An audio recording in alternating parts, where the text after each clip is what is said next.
Bom, então a gente vai dar início aí ao assunto.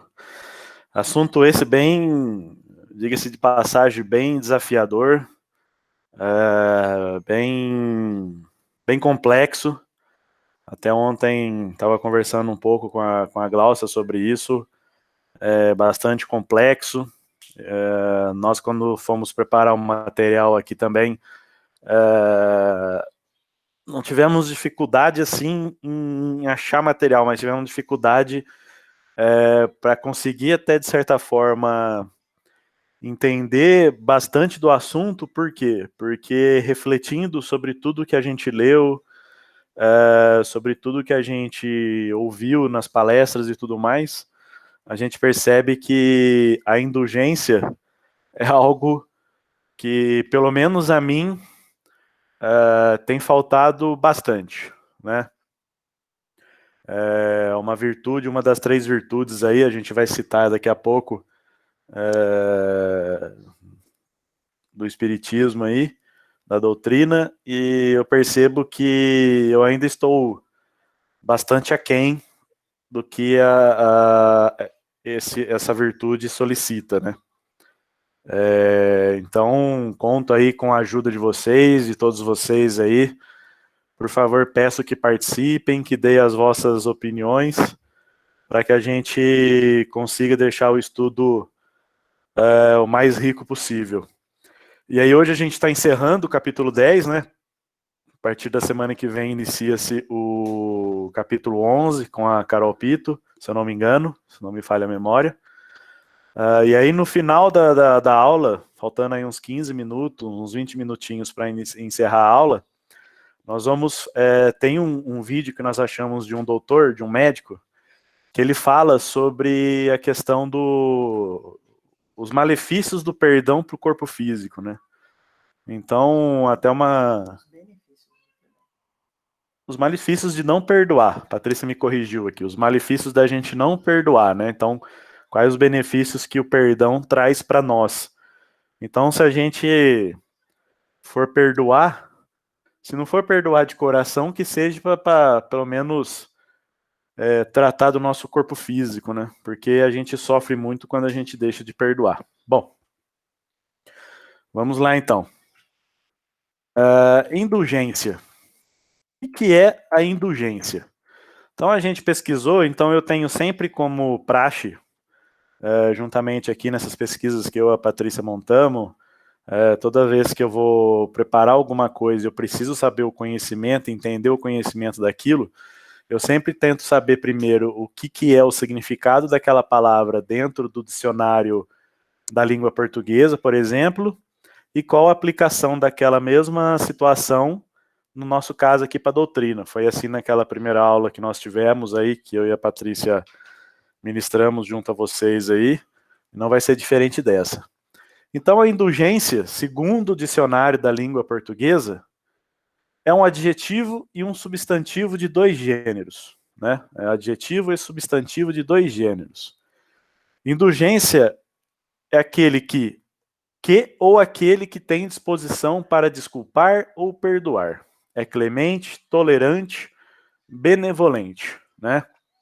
Então várias virtudes aí pertencem àquela pessoa, aquele espírito que tem dentro de si a indulgência, né? Que tem como virtude a indulgência. Então, é a disposição para você desculpar ou perdoar alguém, você ser clemente, tolerante e benevolente. Benevolente a gente sabe que é o ato da caridade, né? É o ato de você se doar, se você se doar pelo próximo. Além desse ponto, também é aquele que se mostra favoravelmente disposto na apreciação de trabalhos ou atos de outrem. Por que a apreciação? O contrário da indulgência, a pessoa que tem a dificuldade da indulgência, é aquela, dentro do meu entendimento aí, quem puder opinar contra, Patrícia também, por favor, fale. O contrário da indulgência é aquele que tem na cabeça dele um padrão de certo ou errado. Eu tenho lá o que eu penso de determinado assunto, de determinada situação. Se alguém faz algo contrário daquilo que eu entendo como certo, eu não estou praticando a indulgência a partir do momento que eu começo a criticar aquela pessoa, né? Eu não estou apreciando a ideia dela, eu não estou disposto favoravelmente a concordar com ela. Então, uma ação que ela fez que eu julgo errada, uma fala dela, uma ideia, e eu sou o contrário, é uma forma de eu não aplicar a indulgência nesse momento, né? Ser indulgente, então, é saber relevar, é saber perdoar e esquecer tudo que possa ser reprovável no comportamento dos nossos semelhantes. Normalmente, diante de fatos desagradáveis da vida, seja por chateações, aborrecimentos ou estresse, sempre julgamos, somos reativos e maldosos, né? Então, o ser humano, como ser imperfeito, né, nós somos seres imperfeitos, estamos em busca da nossa evolução, do nosso aprendizagem, da nossa evolução, né? Nós temos o fato de estar sempre criticando, julgando, o pré-julgamento, o pré-conceito, de fazer contra alguém, né? Contra algo, contra alguém, contra uma ação. Nós tivemos aí recentemente, que ficou bastante noticiado na mídia desde o final de semana passado, se eu não me engano, aqueles 2 casos de racismo, né, em que um deles, dentro de um condomínio de luxo lá na cidade de Valinhos, uma pessoa julga e trabalha com um preconceito, com racismo para com aquele motoboy lá, né? Então ali, o que a pessoa estava sendo? Ela estava não sendo indulgente, ela estava julgando, ela estava sendo maldosa, ela estava sendo reativa a uma situação que não era igual a dela ou da forma como ela pensava, né? Então, aqui ele era um exemplo muito forte de você não ser indulgente. Eu penso também um pouquinho que indulgência é você ser empático, né? É você se colocar no lugar do outro. Eu acho que indulgência e empatia, eles andam muito lado a lado, né? Porque a partir do momento que você está conseguindo ser empático a uma pessoa, você está relevando todos os defeitos, você está relevando tudo aquilo que a pessoa tem, que você considera errado, que você considera contrário ao seu pensamento. Então, ao mesmo tempo, você está sendo indulgente. Patrícia? Patrícia vai falar também, pessoal? Cadê mesmo? Peraí. Deu pane em tudo aqui. Porque quando nós estamos no mesmo ambiente, aí quando um fala, dá eco no outro. Então um precisa fechar o microfone para o outro falar. Peraí que ele está procurando aqui. Mas na realidade, só abrindo um parênteses do que o Danilo falou, do exemplo que ele deu, né, da questão do acontecido aí na semana passada, em relação a pessoa que mora em um condomínio fechado e o entregador que foi até lá, né? Na realidade, nós mesmos, né, acabamos sendo indulgentes, ou melhor, deixamos de ter a indulgência quando nós ficamos revoltados com aquilo que o morador do condomínio fez com o motoboy, né? E eu me incluo nisso, né? Achei um absurdo, acho um absurdo, né? Mas de uma certa forma, nós estamos deixando de ser indulgente, né? Porque o que é a indulgência? Né? É a gente não expor mais a pessoa, mas a gente tentar corrigir de alguma forma, né? Então, na realidade, ali teve a questão da indulgência dos 2 lados, tanto a que o morador praticou para com o entregador, assim como aquela que a falta, né, da indulgência, como aquela que nós praticamos ao julgá-lo, não só nesse caso, como outros que acabaram ocorrendo na semana passada, né?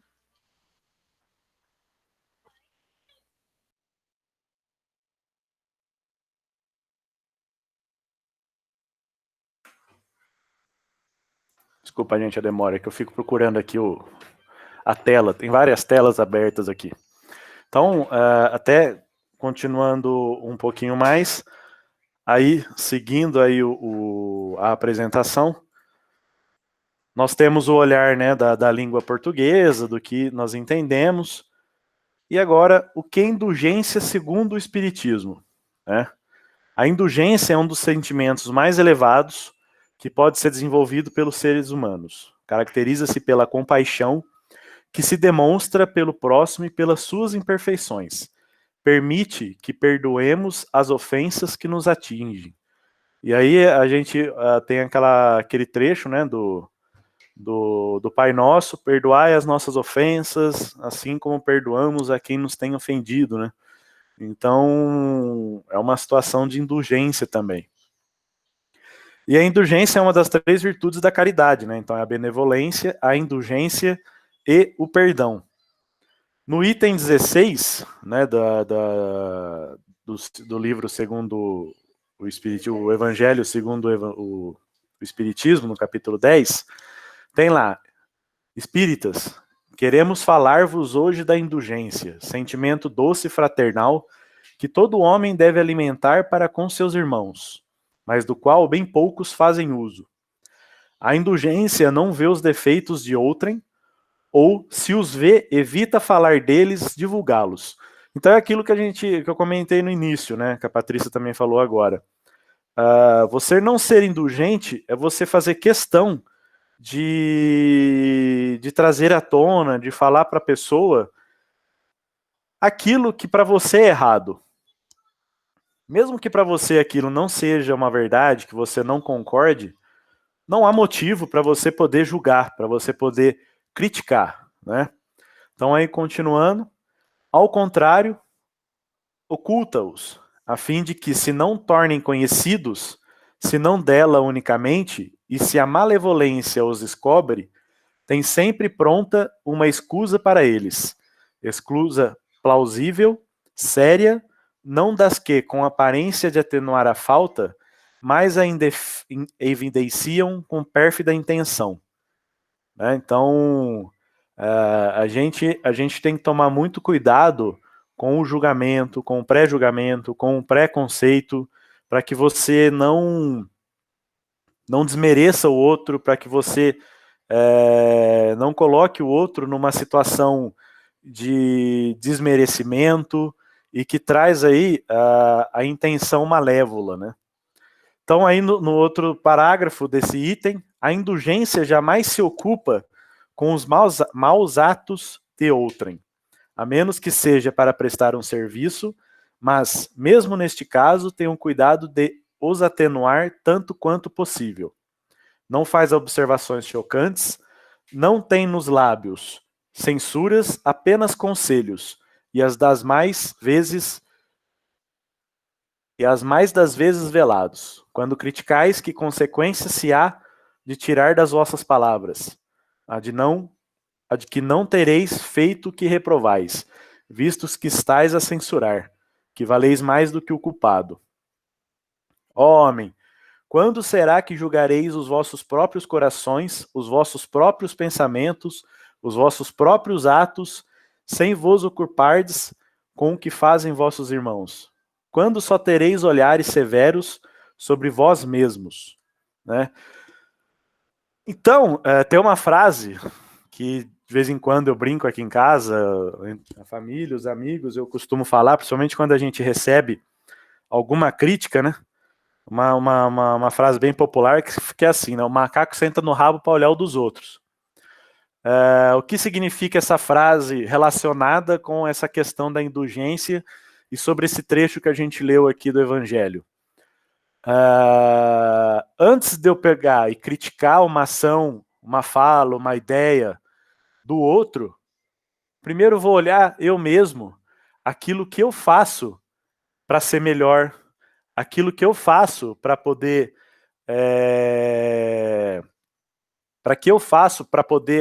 ajudar o próximo, para me melhorar. Então eu tenho que ter tudo isso antes de eu poder criticar. Será que eu sou tão bom assim a ponto de eu ter crédito para julgar alguém? Crédito para poder criticar alguém? Criticar e conselho são coisas totalmente diferentes, né? Você aconselhar uma pessoa, você passar para ela uma ideia dentro de uma dificuldade que ela está. Primeiro você tem que entender aquela situação, você entender o problema que a pessoa está inserido e aí aconselhar. Conselho é caridade. Conselho é uma forma de você ajudar o outro. Agora, você simplesmente julgar e criticar, primeiro eu tenho que olhar para dentro de mim e ver se eu, dentro daquela situação, como eu gostaria que as outras pessoas olhassem, né? Então, até no próprio item aí, nesse item do segundo evangelho, tem a frase, né? Sede indulgentes, meus amigos, porquanto a indulgência atrai, acalma, ergue, ao passo que o rigor desanima, afasta e irrita. Né? Sentimento doce e fraternal que todos os homens devem alimentar para com seus irmãos, mas do qual bem poucos fazem uso.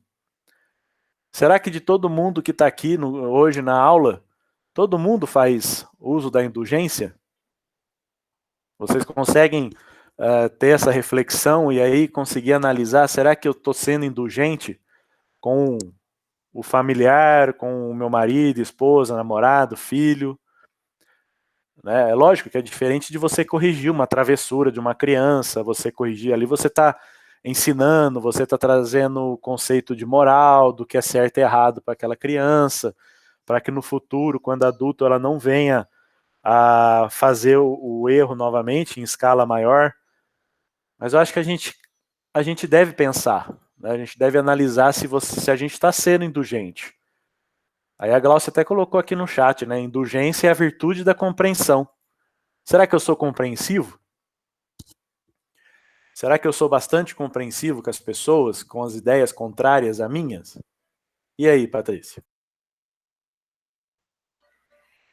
Não, é exatamente isso, né?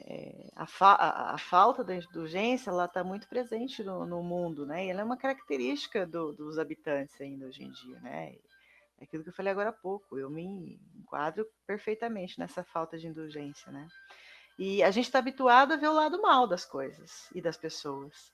Só que a gente se esquece de que todos somos portadores de imperfeições e que precisamos corrigir essas imperfeições, né? Então a gente sempre vê o lado mal do outro, e a gente não vê o nosso lado, né? Que nós somos cheios de imperfeições, mas a gente vê o do outro, né? O nosso a gente não vê, né? E a pessoa indulgente é o contrário disso. A pessoa indulgente, ela não vê os defeitos dos outros, e se vê, ela evita falar deles, para que não exponha a outra pessoa, né? Então eu acho que é isso que está faltando, acho que para a gente, né? A Cris colocou um comentário aqui no chat. Ela falou que ela julga de forma automática, né? Apesar de saber que não devemos julgar. Eu acho que isso é para todo mundo, Cris. Até utilizando um pouco do texto que você pôs aqui, em que você cita aqui as características do rapaz lá que fez aquele ato de racismo com o entregador. Aqui está até sendo um pouco de julgamento, se você me permite, e me desculpa falar, mas você disse que ele é enorme, pesa mais de 100 quilos, parece ter mais de 30 anos, então isso é uma forma de você até pontuar um certo julgamento com relação a ele. É só um exemplo, tá? Se eu estiver errado, se não foi essa a sua intenção, você me desculpa aí. Mas eu vejo também, eu também tenho essa... Por isso que eu disse no começo da aula, que eu percebi naquilo que eu estudei, no que eu li, no que eu vi de palestra e tal, que me falta muito essa questão da indulgência. Por mais que eu diga que eu ajudo o próximo, que eu perdoo e tudo mais, eu percebo que eu tenho essa falha. Seja na família, seja com os amigos, seja no trabalho.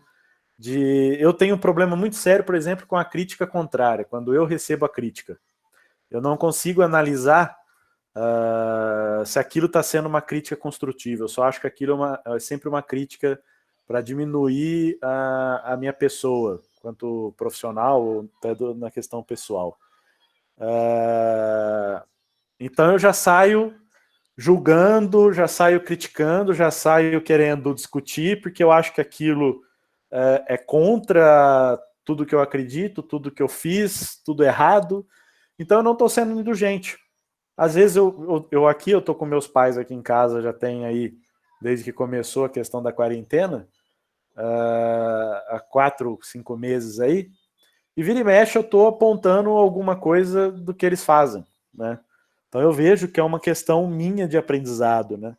Talvez por isso uma dificuldade maior até em conseguir expor o tema, expor a situação, porque é algo que a gente precisa aprender, né? Eu acho que esse tema deveria ser discutido assim abertamente com todos, né? E não a gente assim palestrar sobre, mas abrir esse tema da indulgência e conversar, discutir, trocar ideias sobre, para que todo mundo aprenda com ele, né?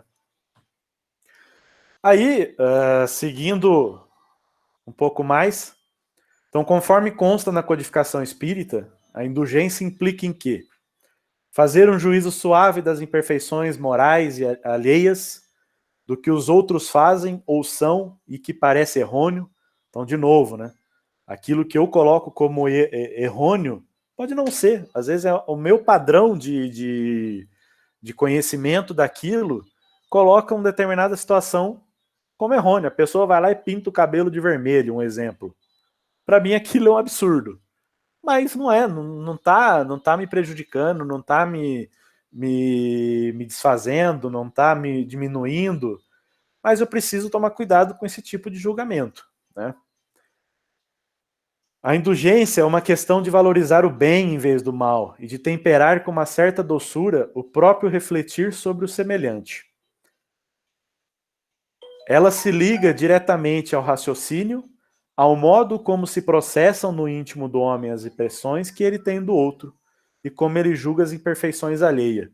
Eu acho que aqui, até voltando no que a Cris escreveu, do julgamento automático, esse item, esse último item, ele fala muito respondendo a isso.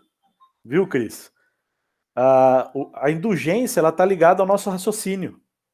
Nosso raciocínio tem ali um banco de dados armazenado de toda a regra, de toda a moral, de toda a ética, de tudo aquilo que nós tivemos como aprendizado dos nossos pais, da sociedade em que a gente conviveu ou convive, da escola que nós frequentamos, da roda de amigos que a gente frequenta.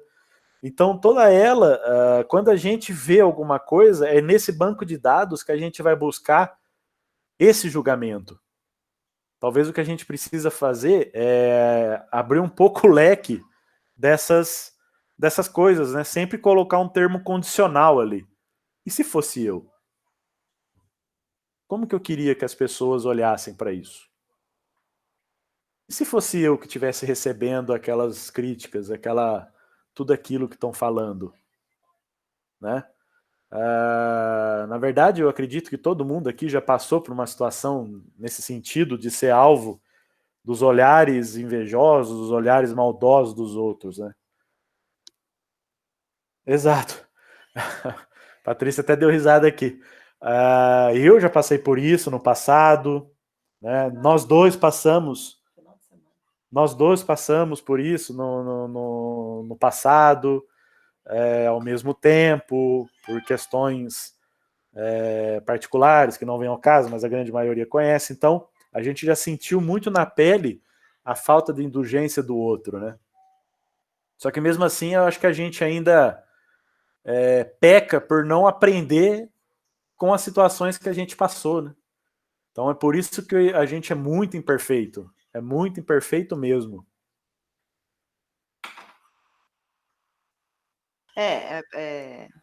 Pegando um gancho aí do que a Glaucia escreveu no chat, né, que não é fechar a mente para a percepção dos erros alheios, né? Realmente, tem até uma passagem no Evangelho que fala justamente sobre isso, né? A gente pode sim repreender o mal que o outro comete, mas com discrição, sem humilhar o próximo, né? Mas que a gente deve sim, né? A gente deve sim repreender, mas não de uma forma exagerada, não de uma forma que a gente vai expor a outra pessoa, não de uma forma em que a gente esteja fazendo um julgamento sobre aquilo que aconteceu. Né?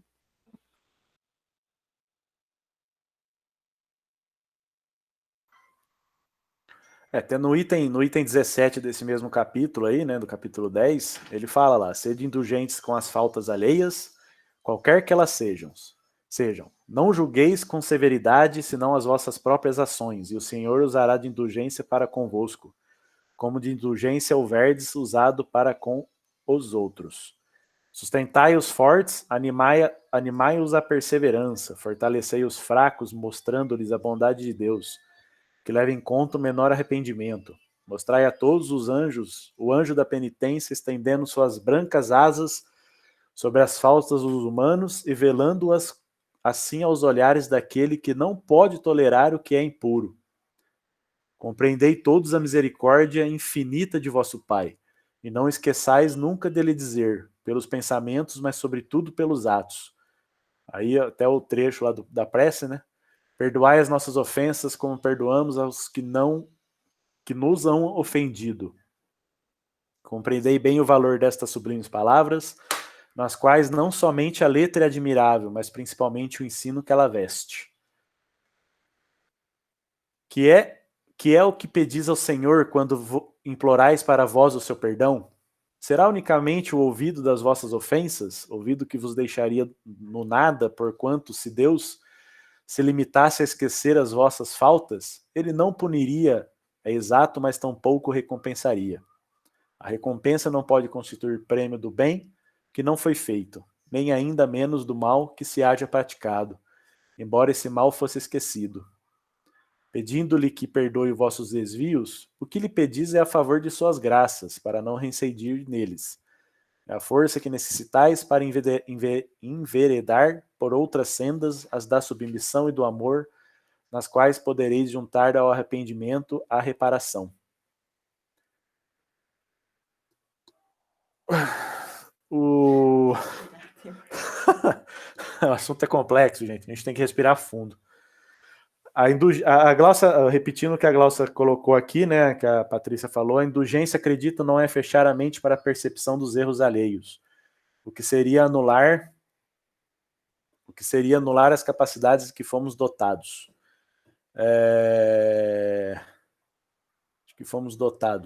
Mas sim, apesar de percebê-los, suavizar nossas críticas e censuras, e ao mesmo tempo destacar as coisas positivas dos que os cometem, também tratar com menos severidade os erros alheios. O que eu disse agora há pouco, né? Na verdade, eu até acabei me adiantando aqui, que está no item 19, né, do capítulo 10 do Evangelho, que a pergunta é justamente essa, né? Se considerarmos que ninguém é perfeito, significa que ninguém tem o direito de repreender o seu próximo? Certamente não, uma vez que cada um de vós deve trabalhar para o progresso de todos e principalmente para aqueles cuja proteção vos está confiada. Mas isso é uma razão para o fazerdes com moderação, com um objetivo útil, e não como se faz na maioria das vezes, pelo prazer de desacreditar. Nesse último caso, a repreensão é uma maldade. No primeiro, é um dever que a caridade manda realizar com todos os cuidados possíveis. E mais ainda, a repreensão que se lança sobre os outros deve ao mesmo tempo se dirigir a nós para ver se não a merecemos também. Ou seja, a gente julga muito os outros, mas a gente não olha para o nosso próprio umbigo, né? A gente... É muito fácil, né? A gente julgar, repreender os outros, mas a gente não vê os nossos próprios erros, que são muitos, né? De fato, até a Carol Pito colocou, né? O Espiritismo diz, fora da caridade não há salvação. A indulgência é uma forma de caridade, mesmo sendo tão difícil de ser posta em prática. A não ser quando nós precisamos da indulgência dos outros. É isso, Carol. É bem isso, né? Será que aquilo que eu peço dos outros eu faço, né? Eu consigo... Será que eu sou tão caridoso assim mesmo, a ponto de ser indulgente com o outro? Eu começo a perceber que eu não sou tão caridoso, gente. Vocês me desculpam, mas eu percebo que me falta ainda um pouco de maturidade para poder ser mais caridoso, né? Inclusive a gente teve até uma passagem aqui esse final de semana, um acontecido, e que o Danilo e eu ficamos magoados, bravos e tal. E aí, tá, vamos começar a preparar a aula de quarta-feira. E a gente olhava um para a cara do outro e falava assim: a gente tem muito que aprender, a gente tem muito que praticar ainda, né? E a gente estava indo totalmente em sentido contrário disso que a gente estudou e disso que a gente está falando hoje, né? Então é aquilo que eu acabei de falar. A gente julga muitos outros, mas a gente não vê os nossos próprios erros, né?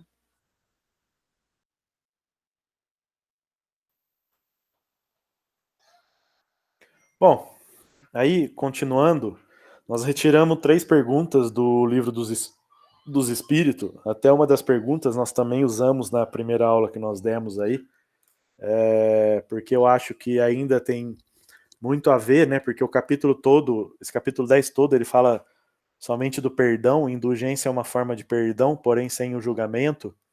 Um julgamento com um julgamento racional, um julgamento com respeito deve ser feito com certeza, sem dúvida nenhuma, mas um julgamento que faça com que a pessoa enxergue o erro que ela está cometendo, a ação que ela está realizando, mas para a melhora dela, né, e não para inferiorizar. Então, no livro dos Espíritos aí, no capítulo 11 da Lei de Justiça, Amor e Caridade, sobre caridade e amor ao próximo, do próximo, Allan Kardec faz a pergunta 886. Qual o verdadeiro sentido da palavra caridade, como a entendia Jesus? Benevolência para com todos, indulgência para as imperfeições do outro e perdão das ofensas. O amor e a caridade são um complemento da lei de justiça, pois amar o próximo é fazer-lhe todo o bem que nos seja possível. Pois amar o próximo, desculpa, e que desejaríamos nos fosse feito. Vou ler de novo, tá, gente? O amor e a caridade são um complemento da lei da justiça, pois amar o próximo é fazer-lhe todo o bem que nos seja possível e que desejaríamos nos fosse feito. Tal o sentido destas palavras de Jesus. Amai-vos uns aos outros como irmãos. A caridade, segundo Jesus, não se restringe à esmola. Abrange todas as relações em que nos achamos com os nossos semelhantes, sejam eles nossos inferiores, nossos iguais ou nossos superiores. Ela nos prescreve a indulgência, porque de indulgência precisamos nós mesmos. E nos proíbe que humilhemos os desafortunados, contrariamente ao que se costuma fazer. Apresente-se uma pessoa rica e todas as atenções e deferências lhe são dispensadas. Se for pobre, toda a gente como que entende que não precisa preocupar-se com ela. No entanto, quanto mais lastimosa seja a sua posição, tanto maior cuidado devemos pôr em lhe não aumentarmos o infortúnio pela humilhação. O homem verdadeiramente bom procura elevar aos seus próprios olhos aquele que lhe é inferior, diminuindo a distância que os separa. Eu acho que isso ele faz uma síntese, né, de tudo aquilo que nós temos falado aí ao longo da aula de hoje, eu acredito ao longo desde o início desse capítulo, né?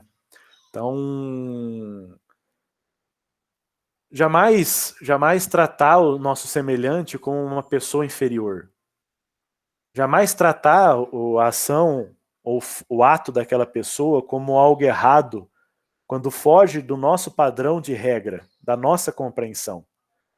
Analisar sempre com a razão e com o coração qual a situação que aquela pessoa está para cometer aquilo. Lógico que se for uma falta grave, deve-se sim repreendê-la, mas repreendê-la para mostrar para ela o quão errada ela estava, né?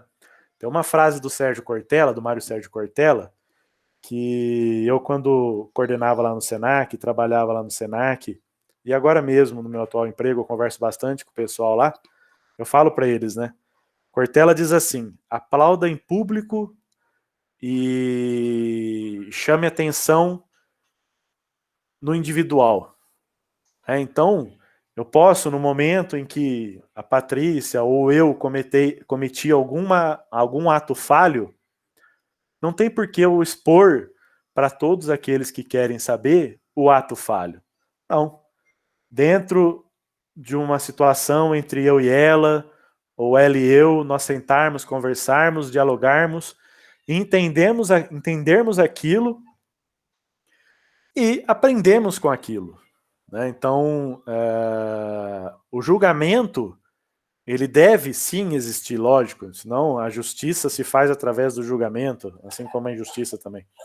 Mas eu vejo que de tudo isso que nós temos falado hoje, lido, estudado, tem que ser algo que melhore, né? Tem que ser algo que traga benefícios ao outro, que traga melhoria, né? Exato, Glaucia, você pôs aqui, né? Sim, não podemos deixar de tomar atitudes. Jamais ser conveniente com atitudes erradas. Conivente, desculpa. Mas agir de forma coerente sem ficar jogando aos ventos com falatórios, julgamentos pessoais. É isso. É isso que a gente está falando. Então, você...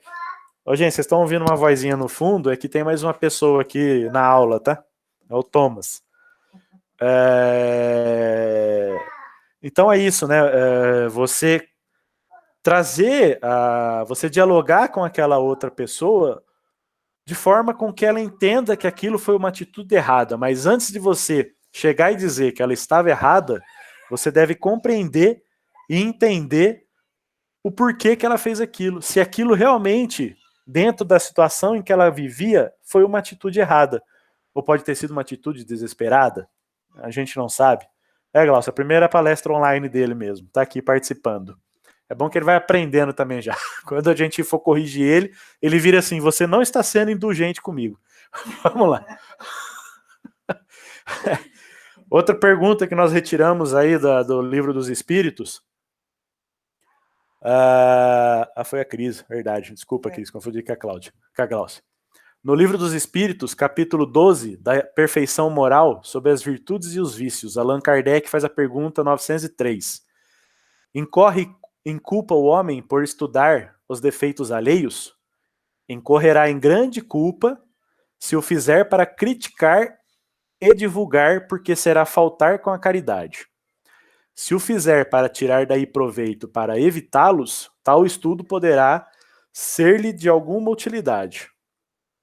Importa, porém, não esquecer que a indulgência para com os defeitos de outrem é uma das virtudes contidas na caridade. Antes de censurardes as imperfeições do outros, vede-se de vós não poderão dizer o mesmo. Tratai, pois, de possuir as qualidades opostas aos defeitos que criticais no vosso semelhante. Esse é o meio de vos tornardes superiores a ele. Se lhe censurais o ser avaro, sede generosos, e se o ser orgulhoso, sede humildes e modestos. Se o ser áspero, sede brandos. Se o procederes com pequenez, sede grandes em todas as vossas ações. Numa palavra, fazei por maneira que se não vos possam aplicar estas palavras de Jesus. Vê o argueiro no olho do seu vizinho e não vê a trave no seu próprio. Tem a parábola, né, do argueiro e da trave no olho. E aí, a outra pergunta, também do capítulo 12, porém, dos caracteres do homem de bem. A pergunta 918, aqui um erro do estagiário, tá? Já estou trabalhando na indulgência, ele errou aqui. Mas... 918. Por que indício se pode reconhecer em um homem o progresso real que lhe elevará o espírito na hierarquia espírita? O espírito prova sua elevação quando todos os atos de sua vida corporal representam a prática da lei de Deus, e quando antecipadamente compreende a vida espiritual. Então, por que indícios se pode reconhecer em um homem o progresso real que lhe elevará o espírito na hierarquia espírita? O espírito prova sua elevação quando todos os atos de sua vida corporal representam a prática da lei de Deus, e quando antecipadamente compreende a vida espiritual. É indulgente para com as fraquezas alheias, porque sabes que também precisa da indulgência dos outros, e se lembra destas palavras do Cristo: atire a primeira pedra aquele que estiver sem pecado. Aí sobre a Jesus e a mulher adúltera, né, que nós vamos passar agora também. Então, lei da ação e reação, causa e efeito, causa e consequência, o nome que quiserem dar. Mas ações que eu pratico também terão reações idênticas dos outros, né? Então a indulgência é uma ação que eu posso praticar com outro e eu posso esperar também que as pessoas tenham reações indulgentes comigo. Aí nós trouxemos o texto, né, falando sobre Jesus e a mulher adúltera. É um texto extraído do Evangelho de João, capítulo 8, versículo de 1 a 11. Esses dois primeiros itens aqui trazem de outro capítulo. Então, Jesus voltou para o Monte das Oliveiras. Aqui é um exemplo de indulgência, tá, gente? Mas no outro dia de manhã, bem cedo, estava de volta no templo. Logo se reuniu uma grande multidão, e ele sentou para falar a eles. Quando estava falando, os líderes judaicos e os fariseus trouxeram uma mulher apanhada em adultério e a colocaram na frente da multidão. Mestre, disseram a Jesus, esta mulher foi encontrada no próprio ato de adultério. A lei de Moisés manda que seja morta. O que o senhor acha? Os fariseus e os escribas, eles tinham muito a ideia de sempre testar a sabedoria de Jesus, né? Se realmente ele dizia o Messias que era. Então eles sempre traziam esses tipos de prova. E eles estavam meio revoltados porque ele tinha feito a cura do leproso, lá do paralítico. Então eles traziam sempre essas provas. Então eles estavam procurando apanhar Jesus, dizendo alguma coisa que pudessem usar contra ele. Mas ele se abaixou e escrevia na terra com o dedo. Ficaram esperando uma resposta. Então ele se ergueu e disse, muito bem, joguem pedras até ela morrer, mas só aquele que nunca pecou pode jogar a primeira. Depois abaixou-se de novo e escreveu mais um pouco na terra. Os líderes judaicos foram saindo um a um, começando pelos mais idosos, até que só deixaram Jesus com a mulher diante da multidão. Então Jesus se ergueu novamente e disse a ela, onde estão os seus acusadores? Nenhum deles condenou você? Não, Senhor, disse ela. E Jesus disse, eu também não. Vá embora e não peques mais. Então, o macaco senta no rabo para olhar o dos outros. Todo mundo tem teto de vidro, né? Todo mundo tem teto de vidro. Cuidado para onde você joga a pedra para não quebrar o seu telhado. Então, antes de julgar, analise os fatos, analise a situação da pessoa, e aí você pode trazer a crítica a ela na forma de melhorá-la e você também se auto-melhorar. E por último, gente, antes da gente passar, nós... Só ressaltar também, e só ressaltar também que também, o Jesus também deu a lição aqui, né? Vai embora e não pegue mais. Ou seja, ele também repreendeu ela pelo ato falho que ela cometeu, mas ele repreendeu-a sem expor ela perante os demais. Né? Então, ele corrigiu todos que estavam ali, falando, ó, atire a primeira pedra quem nunca pecou. Né? Aí todos se retiraram. Aí depois ele corrigiu ela, falando, vai embora e não peques mais. Isso aí, é isso mesmo. E aí, antes da gente... Nós vamos, como eu disse, no final a gente vai passar um vídeo aí de um médico falando sobre a questão do perdão. A gente trouxe aí a parábola do argueiro e da trave no olho, que é do Evangelho de Mateus, capítulo 7, versículo de 1 a 5. Não julguem para que vocês não sejam julgados, pois da mesma forma que julgarem, vocês serão julgados, e a medida que usarem também será usada para medir vocês.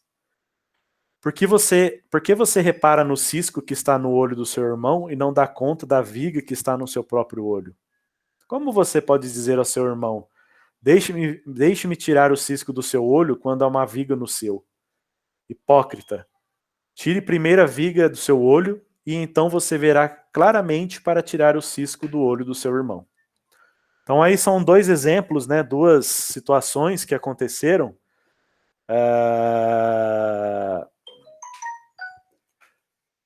Duas situações que aí aconteceram que demonstram essa questão do julgamento, né?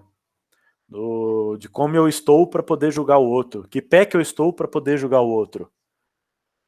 E é isso, Cris. Jesus orientou e educou.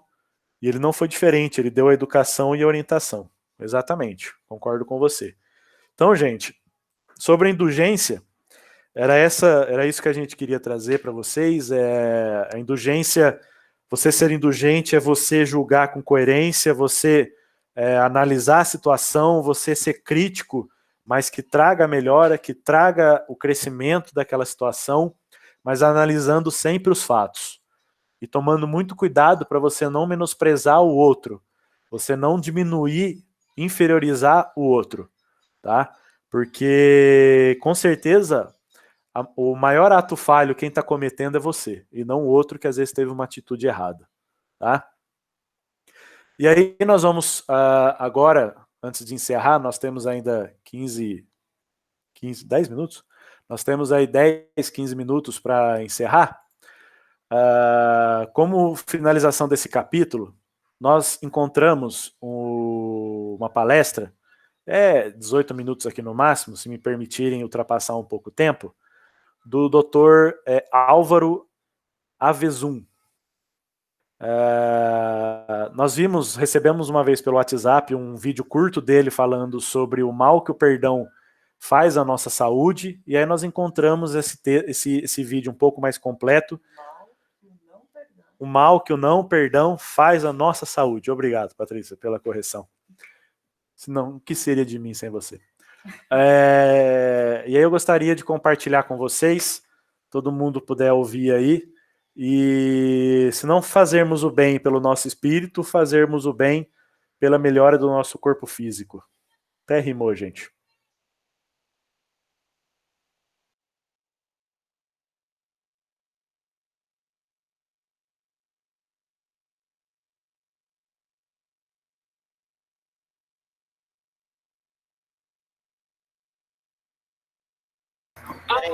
Indistintamente, todos nesse auditório e remotamente qualquer.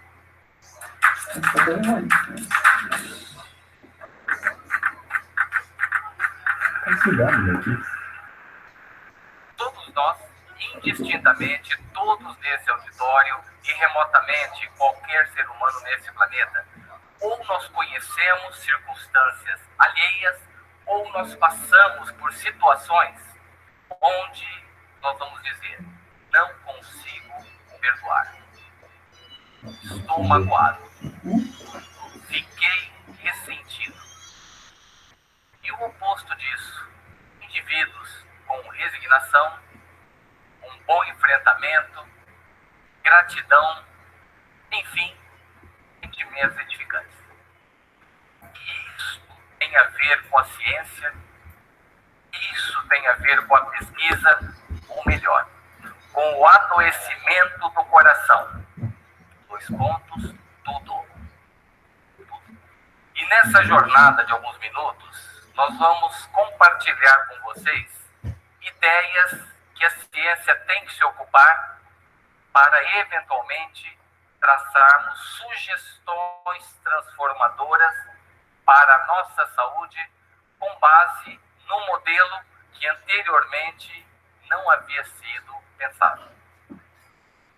Dentro do cenário brasileiro, em 2017, ocorreram 1.271.000 óbitos. 1/3 desses óbitos a causa doença cardiovascular, infarto, que é o ataque cardíaco, e o acidente vascular cerebral, que é o famigerado derrame. Por que que isso acontece? Por que que a sociedade apresenta esse encurtamento da sobrevida por meio da doença cardiovascular?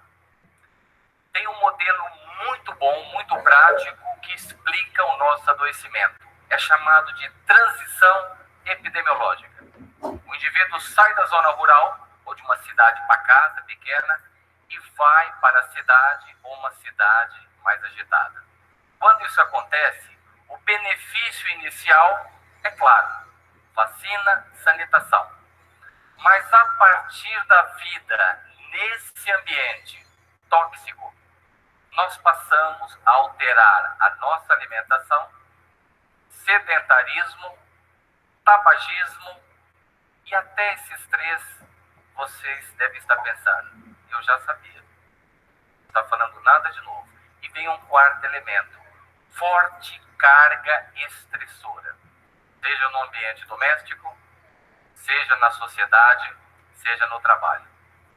A partir destes fatores, que nós chamamos fatores de risco, com o passar do tempo, chegará pressão alta, diabetes, obesidade e alteração do colesterol. Ingredientes perfeitos para que, num determinado momento, aquele produto encomendado por nós chegará, que é o evento cardiovascular, infarto e o derrame, acidente vascular cerebral. Se vocês olharem nesse mapa, a área azul no Brasil significa que não está tudo azul. Significa aumento nas taxas de morte por infarto. Não está havendo redução. Por mais que vocês ouçam novidades tecnológicas ou de genética, não está havendo redução da morte por doença cardiovascular em países em desenvolvimento, onde o Brasil está. E com base nisso, nós avançamos um pouco mais para entender o que é que está associado, quais são os fatores que se associam com o ataque cardíaco. E por meio de uma colaboração de 52 países, o Brasil faz parte, nós identificamos 9 fatores de risco que são responsáveis por 90% do risco do infarto. Não tem nada de genética. Não tem nada de fatores absolutamente inovadores. Coisas simples, como pressão alta, colesterol, cigarro, diabetes, obesidade abdominal, falta de frutos e legumes na alimentação, sedentarismo, mas eu chamo a atenção para o fator psicossocial, que é o nome pomposo para o estresse e para a depressão, que não estão mostrando bem o que está acontecendo, mas nós podemos olhar nesse gráfico de pizza que 33% está como 32,5%. 33% do risco associado ao infarto tem a ver com estresse e depressão.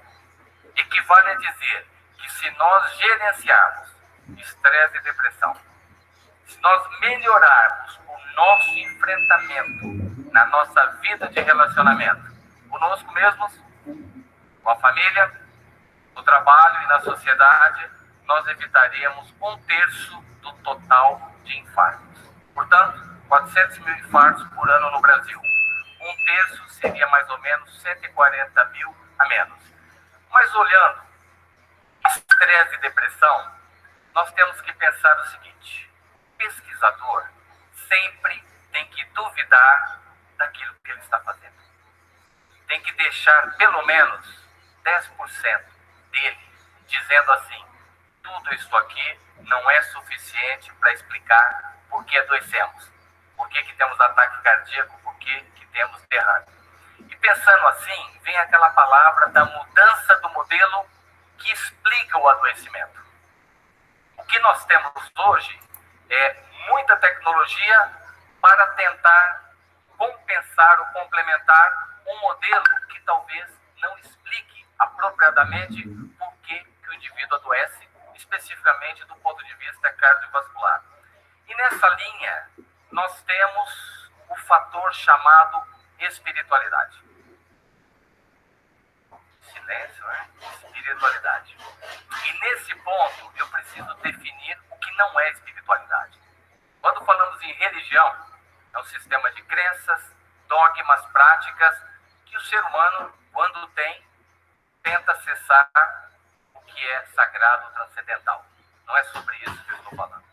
Temos a religiosidade, que é o quanto o indivíduo atende e segue da religião que ele escolheu, que pode ser organizacional, vai a um templo religioso, ou pode ser não organizacional, faz leituras pertinentes e, ora, reflete sobre a própria vida. Espiritualidade tem outra definição. Eu colocarei 2 para vocês. Uma delas, que é da doutora Puchalski, que diz que é parte intrínseca e dinâmica do ser humano. Portanto, todos nós temos. Independente de crença, independente de presença ou ausência de religião. E que através da qual o indivíduo procura propósito e sentido na vida, que envolve relacionamento consigo e com os outros. Nós temos um grupo de estudos em espiritualidade e medicina cardiovascular dentro da Sociedade Brasileira de Cardiologia. São 850 cardiologistas. E nós propusemos uma outra definição. Espiritualidade é o estado mental, emocional, se preferirem espiritual, que norteia os nossos pensamentos, atitudes, ações e aquilo que mais mostra como somos, reações. Durante a nossa vida de relacionamento, de novo e repetidamente, relacionamento nós conosco mesmos, com os outros e com a sociedade. Dentro dessa linha da espiritualidade e da religiosidade, nós fomos buscar a literatura, até com um pouco de ceticismo no início. A literatura médica, científica, ela é relativamente abundante em publicações sobre espiritualidade e religiosidade. E de que maneira isso é avaliado? Questionários, perguntas para os indivíduos, que são questionários validados, inclusive dentro de nosso país. De maneira resumida, espiritualidade e religiosidade está associada com melhor controle de pressão arterial, menor risco cardiovascular, menor ocorrência de doença arterial coronária, que é a placa de gordura na coronária, gerenciamento mais efetivo de estresse e depressão, mas, mais interessante, na última linha, associa-se com o aumento na sobrevida. Portanto, atenua ou reduz mortalidade. Na verdade, não reduzimos mortalidade, a gente só reagenda a data do evento. Sempre teremos, asseguro a todos, mas o reagendamento é possível, podemos reagendar. E quando olhamos que esse fator, que inicialmente alguns cientistas podem torcer o nariz e de maneira não científica dizerem assim, isso não é ciência. A ciência tem a obrigação de investigar, e se aquilo for comprovado, pode transformar a sociedade. E algo que tem sugestão de impacto na sobrevida, é claro que nós queremos observar, é claro que nós queremos olhar mais fundo, porque se isso realmente ocorre, nós temos que repensar por que estamos adoecendo e como atenuar ou reduzir a chance de adoecimento. É uma pergunta científica. O ser humano tem que adoecer antes de morrer? Não. Nós tivemos alguns exemplos anteriores de pessoas que envelhecem e num determinado momento é como se o prazo de validade expirasse. Mas ele não adoeceu, a pressão vai caindo, a temperatura vai diminuindo, mas o indivíduo falece, morre, mas ele não passou pelo adoecimento que encurtaria a sobrevida livre de eventos. Mas eu chamo vocês para propormos algo novo e, portanto, pensarmos num novo modelo para explicar o adoecimento. A literatura traz coisas que nós não sabíamos que já existia. Por exemplo, pacientes que têm doença coronária, é a placa de gordura na coronária, é o infarto, que é o entupimento dessa coronária. Esses indivíduos, quando têm prontidão ao perdão, têm menor quantidade de isquemia, que é o músculo cardíaco, sem sangue. Espera aí, então nós estamos falando que perdão, isso que funciona ou é discutido em outros ambientes, a medicina e a ciência estão olhando isso. E quem tem mais prontidão ao perdão tem menor chance de isquemia coronária. Segundo, indivíduos que têm o potencial raivoso. Provavelmente ninguém dentro dessa sala tem esse potencial explosivo. Mas não é apenas essa questão de vai aumentar a sua pressão. Isso pode lhe trazer um ataque cardíaco. Temos maior ocorrência de diabetes a partir de alguns anos no indivíduo que tem mais raiva. E não para por aí. O indivíduo colérico com raiva tem mais chance na evolução de ter dilatação do coração. O que nós estamos olhando é que essas informações podem estar sugerindo uma nova maneira de enxergar adoecimento e, como cientista, eu digo, e se nós, até o momento, estivermos errados e tudo que está sendo medido é um epifenômeno, é um fator à parte. E o verdadeiro adoecimento poderia estar vindo dessa maneira.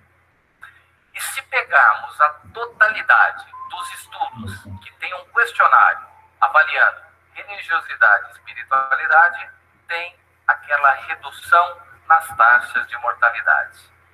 Olhando essas informações, nós temos que, cada vez mais, insistirmos na investigação. Perguntas: mas isso é função da ciência? Isso não seria da religião? Digo e afirmo: é função da ciência investigar. Porque parece que segue uma linha diferente do habitual o nosso processo de adoecimento. Falamos então das virtudes ou de sentimentos edificantes. E aqui nós podemos encontrar algum paralelo dentro da ética cristã, da ética judaica. Se preferirem outra denominação que não tenha sugestão de religião, existe o chamado humanismo secular, que é fazer o bem porque é importante fazer o bem. Então, essas virtudes, e eu vou citar algumas para vocês: perdão, altruísmo, gratidão. Nós temos questionários para que dentro da ciência isso pode ser avaliado. Se nós avaliarmos isso dentro do ambiente de adoecimento, nós vamos chegar à conclusão que provavelmente essas virtudes podem prevenir adoecimento e a ausência delas trazer o adoecimento. Portanto, a ciência tem que olhar para esse lado, e eu devo confessar a vocês que em 95 eu introduzi medicina baseada em evidências no país, voltando do Canadá, que é a medicina baseada em comprovação científica. É correta, assim eu pratico e assim deve ser. Agora, evidência científica tem que ser gerada. No início ela é promissora e depois comprovada. Em sendo comprovado, nós temos que repensar como é que temos que viver dentro da nossa sociedade. Dentro deste ambiente de pesquisa, tem um estudo interessante, que é um questionário de religiosidade nas enfermeiras americanas, quase 75 mil enfermeiras. E essas enfermeiras responderam ao questionário, vários questionários, um deles tinha a ver com religiosidade. E elas foram seguidas por décadas. E no final, na avaliação, aquelas que tinham uma maior utilização de sentimentos para um enfrentamento positivo das circunstâncias adversas do dia a dia, que todos nós somos expostos, estas, em comparação com aquelas que absolutamente não utilizavam esse enfrentamento positivo por meio desses sentimentos, quem tinha maior religiosidade ou espiritualidade apresentou menor morte por doença cardíaca e menor morte por câncer, totalizando uma redução de morte por qualquer causa. Então, tem algo aqui que nós precisamos investigar e é papel da ciência. E aqui eu digo, e nós temos dados para mostrar, não é por meio da genética. Fico contente que já foi falado aqui, o impacto é mínimo da genética, e talvez nós tenhamos que debruçar sobre essas questões ligadas à espiritualidade para entendermos de maneira mais clara o porquê do nosso adoecimento. Portanto, nós gostaríamos de concluir que perdão pode sim fazer bem ao coração. Segundo ponto, fazer o bem do ponto de vista desses sentimentos edificantes pode estar associado a menor chance de doença cardiovascular, ataque cardíaco e derrame. E vamos aguardar os próximos anos para gerarmos mais evidências, mais informações, para quem sabe nós temos mais uma razão por que o ser humano tem que melhorar do ponto de vista de relacionamento na sociedade, consigo mesmo, especialmente dentro da família. Muito obrigado de coração. Pessoal, estão me ouvindo? Todos me ouvindo? Bom, espero que, desculpa o passar. Já passamos o tempo do estudo de hoje. Já passamos aí do tempo do estudo de hoje. E gostaria aí de agradecer vocês pelo tempo. Eu espero que a gente tenha conseguido passar realmente esse tema, aprendido um pouquinho essa noite. Eu, particularmente, digo a vocês que eu realmente tive mais um aprendizado muito importante aí para a minha vida, para o meu dia a dia. Vou me policiar mais nessa questão. E ver que vou tentar não ter problema do coração, vamos perdoar mais, vamos ser melhores, que isso faz bem não só pro nosso espírito, que é tão importante no nosso processo de evolução, mas também muito importante para essa máquina aqui, que é o corpo humano, que Deus nos emprestou, para podermos aprender um pouquinho mais e devolver a Ele da mesma forma que Ele nos deu quando viemos de volta aqui para a Terra, reencarnados. É isso, gente. Obrigado. A Patrícia Aulos, até se você quiser encerrar a gravação, a Patrícia vai fazer a prece de encerramento. E agradecer a vocês aí.